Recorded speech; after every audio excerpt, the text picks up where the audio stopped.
So next one is Chisu. Says, hey Abe, I'm Dimitri from France. I'm a self-taught 3D character artist working on my portfolio for roughly a year and a half now. I'd like to know where you think I'm standing skill-wise. What can I improve? Am I ready for a junior role, etc.? Also, do you have any tips for when it comes to adding the very last extra details that elevate the sculpt to the next level? Take a look at that. Nice. You had some cool stuff here, man. Like just from the thumbnails, I can already see some nice level of detail.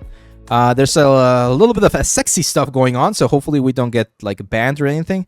Let me take a look at this one, for instance. Shadow. Yeah, nice stuff. Okay, so I've talked about this earlier today. Let's just go over that very quickly.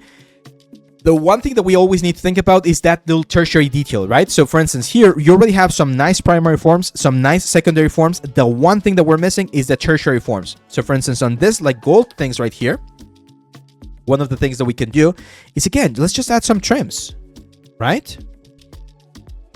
So if we start adding some like interesting detail, it's detail that's gonna like guide my eye. Maybe some borders. Borders are always a good way to add like extra detail to this kind of like elements. Of course, we need to find or follow a special sort of shape language or shape design.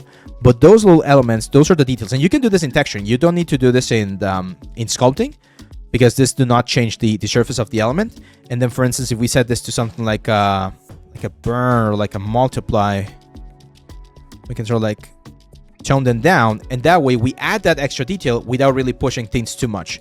Here's another one. Skin tends to have a lot of like blemishes and a little bit of imperfections, right? So for instance, if I sample her skin color and then I just go a little bit darker, we can add some like freckles, right? Especially on the shoulders, we tend to get these freckles. I know this look very bad right now, but hopefully you get the idea. And those kind of elements, especially with low opacity, can really add that extra little level of detail. Some wrinkles as well. Like I know we have a wrinkle right there, but if we just push it a little bit more, right, just to make it a little bit more intense. We got to be careful though, because this can make the character look a little bit older. So it's a little bit of a balancing act. But just those little like extra little details are important. Careful with the subsurface scattering. Right now it looks very dull here on the top part of the character and very like subsurfacey on the nose and this part right here. So it's those little details, okay, Dimitri? But that's a really good one character, really nice character. Now I'm gonna well, let me see if I'm gonna lose it with you, my friend, because we have this character right here, and where is it? Is it this one? No, it's not this one. So you have a thumbnail here, like a big thumbnail with this like red hair, long character, and it's not down here. Why? We should see it. Like it's important. What? Everything should be saved. Can open on the second display. Yeah. Okay. Awesome. It's at the bottom behind my screen. Is it this one? Oh, there you go. That's the one. Okay. Nice. Yeah. Definitely like heavily sexualized, but it's fine. Yeah. Interesting choice then, Dimitri, because I would probably recommend that you do more like a collage of all of your characters up here so that we can see, because it's a little bit difficult to see what's going on over there. Take a look at this one. This is your newest one. I can see from last month. Okay, proportions are a little bit weird on this one. She's got like a very big head. She looks like a younger like character, but at the same time, due to the sexualized proportions, I'm not sure if it's a girl or if she's just like really tiny, right? Okay, yeah, good construction. A lot more optimized. I like this. Interesting that you're using too much like stuff right here for the hair, even though it's just like gradients.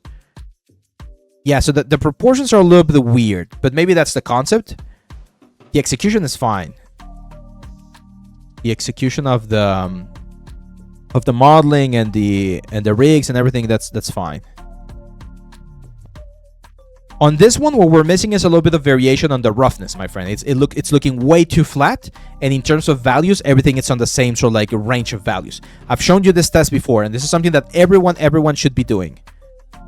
When you're checking your character, go to the character, go to any of your favorite like softwares, go to filters, and desaturate the whole thing. Okay? Once you desaturate the whole thing, use your color sampler and see where the values are. So for instance, this one right here, It's on the low section of the values. And if I move my mouse and I start like looking for values, you're gonna see that all of the values for this character are only on the darker side of things. We can use values to push this thing a little bit higher. So for instance, I'm gonna grab this value right here, push it a little bit higher, move it a little bit on the hues as well, so that we get a little bit of a difference.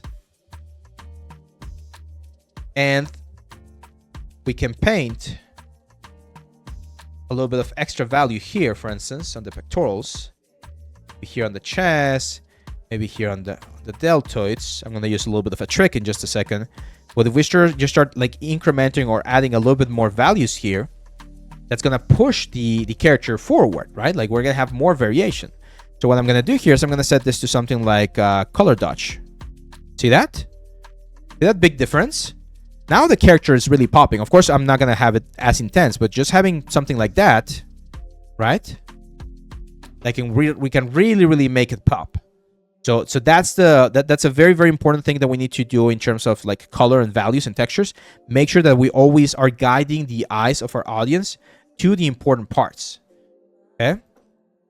That's the difference. That looks dull and sort of like boring. It looks flat. That looks like it has more volume. It's really like punching it a little bit more. Okay?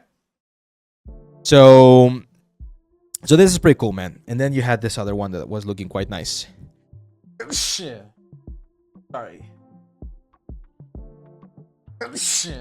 Nice, Chun-Li. I really like the design of this costume, man. Pretty cool, man. Yeah, good stuff. Be very careful with this one. It's another very common mistake. When you're doing lights, we've mentioned this before, always, I'm not sure, are you rendering this in Unreal or are you rendering this in Marmoset? Marmoset. Seems like it's Marmoset.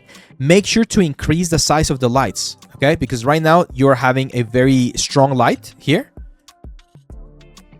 Right? The light is very, very strong and you get this very sharp like border. It makes it look very fake.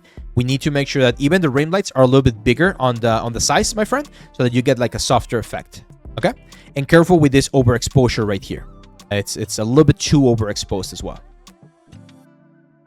This is really good stuff, Dimitri. The only thing that I would tell you, to be honest, is be careful about or pay attention to those like little extra details that we can add, especially on the textures, because you're going for this very stylized look with the characters, and we need to add a little bit more imperfection, right? So for instance, on this like leather straps, just like breaking up with a little bit of texture, like a little bit of metal edge wear, or not metal edge wear, but edge wear damage, that could really help you. Same for this one. Like the problem with having characters like this, where every single material is the exact same thing, is that it becomes very obvious, right? Like we're not. It's just like a flat color that we're seeing everywhere, and we're really not seeing like anything. So one of the things that you can do here, for instance, on the wrinkles, is just sample the same color on the wrinkles, make it a little bit lighter, change the hue a little bit, and then for instance here, I'm gonna go with a lighter color, and it's kind of like just supporting the wrinkles a little bit more, because those are the wrinkles that we're gonna be getting the most, or like they're very sort of like common wrinkles. We can sort of like paint them in there a little bit, and then if we set this to something like no, not saturation. Yeah, we can try color dodge as well, and then lower the opacity, right? That's gonna make things pop a little bit more. It's a good way to incorporate a little bit of that information and just break things a little bit more. It's simple, but it's a subtle detail that we can add. I would just do this with a paint layer, metal edge wear, and then just a little bit of a blur or something like that. So that's it, Chizura. Hope that helps, my friend. Hope that gives you a little bit of clarity in terms of your work. Really good work, by the way. Like I really like your stuff right there, man.